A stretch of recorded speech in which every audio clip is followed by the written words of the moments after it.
সুপ্রিয় দর্শক, আসসালামু আলাইকুম। আমি আলী আমজাদ খান আপনাদের সবাইকেই বিবেক বার্তায় স্বাগতম জানাচ্ছি।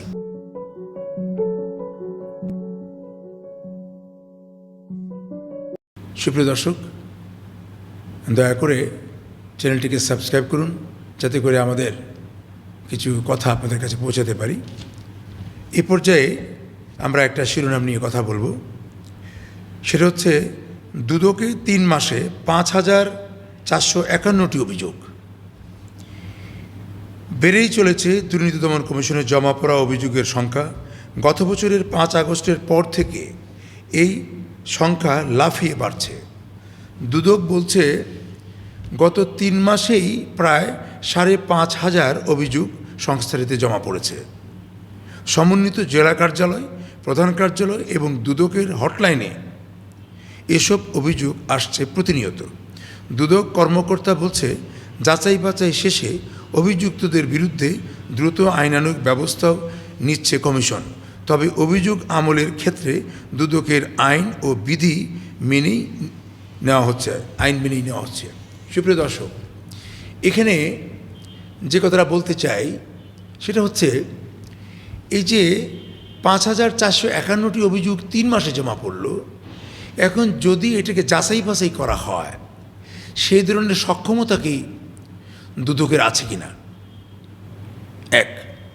তাদের সেই লজিস্টিক সাপোর্ট আছে কিনা, এগুলিকে যাচাই বাছাই করে একটা সুষ্ঠু তদন্তের মধ্যে একটা আইনানুগ ব্যবস্থা নেওয়া, কাজটা কঠিন।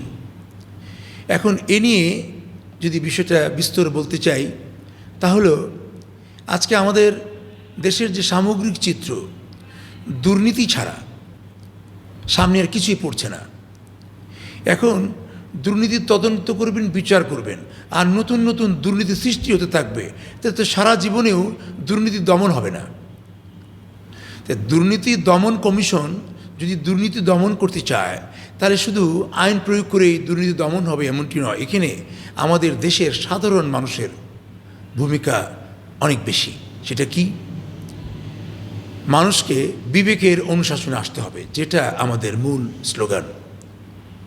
আমরা যদি সাম্য নিশ্চিত করতে চাই, আমরা যদি মানুষের মধ্যে অধিকার নিশ্চিত করতে চাই, আমরা যদি রাজনীতিকে সফল করতে চাই, সমাজনীতিকে সফল করতে চাই, ধর্মকে সফল করতে চাই, তো সবার প্রথম আমাদেরকে বিবেকবান হতে হবে। আমরা যখন বিবেকের মানদণ্ডে, বিবেকের অনুশাসনে থেকে পরিচালিত হব, তখন অপরাধপ্রবণ হব না, দুর্নীতি করব না। দুর্নীতি যখন করব না, তখন দুর্নীতি দমন করার প্রয়োজন পড়বে না। এখন এই যে গত 15 বছরের রাজনৈতিক আমলের যে দুর্নীতি হয়েছে, এখন বর্তমানে রাজনৈতিক পট পরিবর্তনের পরে কি দুর্নীতি হচ্ছে না? এখন কারো কারো ধারণা দুর্নীতি আরও বেড়ে চলেছে।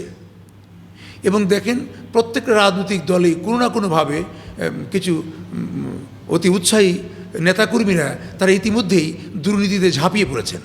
কাজেই আমাদের এই দুর্নীতি দমন করতে গেলে আমাদের সবার সদিচ্ছা থাকতে হবে। বিশেষ করে যারা রাজনীতি করছেন, তাদের নেতাকর্মীদের মধ্যে বিবেকের বীজ বপন করুন, বিবেককে জাগ্রত করার কার্যক্রম হাতে নেন, এবং সমাজ জীবনে, স্কুল, কলেজ, শিক্ষা প্রতিষ্ঠান প্রত্যেক জায়গায় বিবেক সংস্কারের উপর একটা পাঠ্যসূচি অন্তর্ভুক্ত করা হোক, যাতে করে শিশু অবস্থা থেকেই, কিশোর অবস্থা থেকেই আমাদের পরবর্তী জেনারেশন যারা, তারা বিবেক সম্মিলিতভাবে বড় হতে পারে। তাহলে আমাদের আর দুর্নীতি দমনের প্রয়োজন হবে না।